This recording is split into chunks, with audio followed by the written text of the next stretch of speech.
గోదావరి జిల్లాలను అనుసంధానం చేస్తూ గోదావరి నదిపై నిర్మించిన వారధులు మణిహారాలుగా చరిత్ర పుటల్లో ప్రత్యేకతను సంతరించుకున్నాయి. రవాణా పరంగానే కాకుండా పర్యాటకంగానూ ఎంతో ఆకర్షిస్తూ ఉంటాయి. రాజమహేంద్రవరం, కొవ్వూరు మధ్య నిర్మించిన 4 వంతెనల ప్రత్యేకతలపై ఏబిఎన్ ఆంధ్రజ్యోతి కథనం.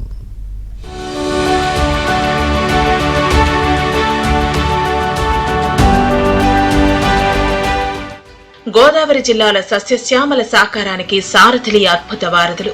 ఆనాటి ఈనాటి సాంకేతికతకు సజీవ సాక్ష్యాలు సేతువులు.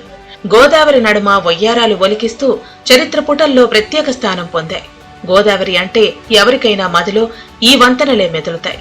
దేశంలో ఎక్కడా లేని విధంగా కొవ్వూరు, రాజమహేంద్రవరం మధ్య 4 వంతెనలు సుదీర్ఘకాలంగా సేవలందిస్తున్నాయి.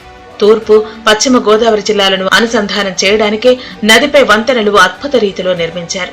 సాంకేతిక పరిజ్ఞానం అందుబాటులో లేని రోజుల్లో పటిష్టంగా నిర్మించిన వారధులు ఇప్పటి తరం వారిని ఆశ్చర్యపరుస్తున్నాయి.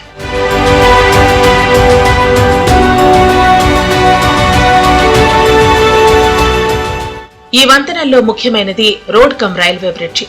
ఆసియా ఖండంలోనే అతిపెద్ద రోడ్ కమ్ రైల్వే వంతెనల్లో ఇది 3వది. 1970లో నిర్మాణం ప్రారంభం కాగా 1974 ఆగస్టు 16న అప్పటి భారత రాష్ట్రపతి ఫక్రుద్దీన్ అలీ అహ్మద్ జాతికి అంకితం చేశారు. గోదావరిపై తొలి రైలు వంతెన్ను సర్ ఆర్థర్ కాటన్ పర్యవేక్షణలో 1887లో నిర్మాణం ప్రారంభించారు. 2.95 కిలోమీటర్ల పొడవు, 56 స్తంభాలతో నిర్మించిన హేవలాక్ వంతెన 100 ఏళ్ల పాటు సేవలు అందించింది. 1997లో రైళ్ల రాకపోకలను నిలిపివేశారు. హేవలాక్ వంతెన శిథిల స్థితికి చేరటంతో ఆ బ్రిడ్జి స్థానాన్ని భర్తీ చేసేందుకు గోదావరి నదిపై ఆర్చ్ వంతెన్ను నిర్మించారు. ప్రపంచంలోనే తొలిసారిగా 300 అడుగుల పొడవున బౌస్టింగ్ ఆర్చ్ వంతెన మాదిరిగా ఈ వంతెనను నిర్మించారు. నదిలో 28 పిల్లర్లను నిర్మించి వాటిపై 28 ఫ్రీ స్ట్రక్చర్లను ఏర్పాటు చేశారు.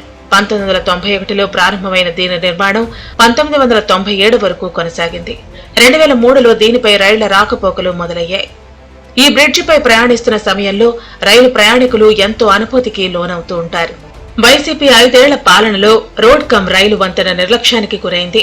2023లో రోడ్ కమ్ రైలు వంతెన అత్యవసర మరమ్మతుల పేరుతో 45 రోజుల పాటు వంతెనపై వాహనాల రాకపోకలు నిలిపివేశారు.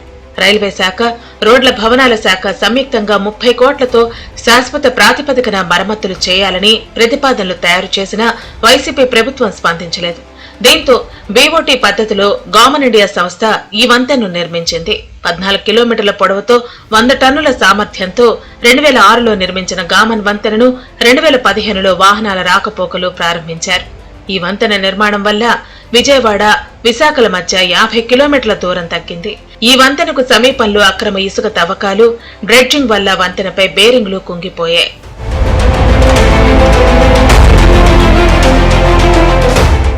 ఇదండి గోదావరి నదిపై రాజమహేంద్రవరం, కొవ్వూరు మధ్య నిర్మించిన వంతెనలు నిర్లక్ష్యానికి గురవుతున్న పరిస్థితి.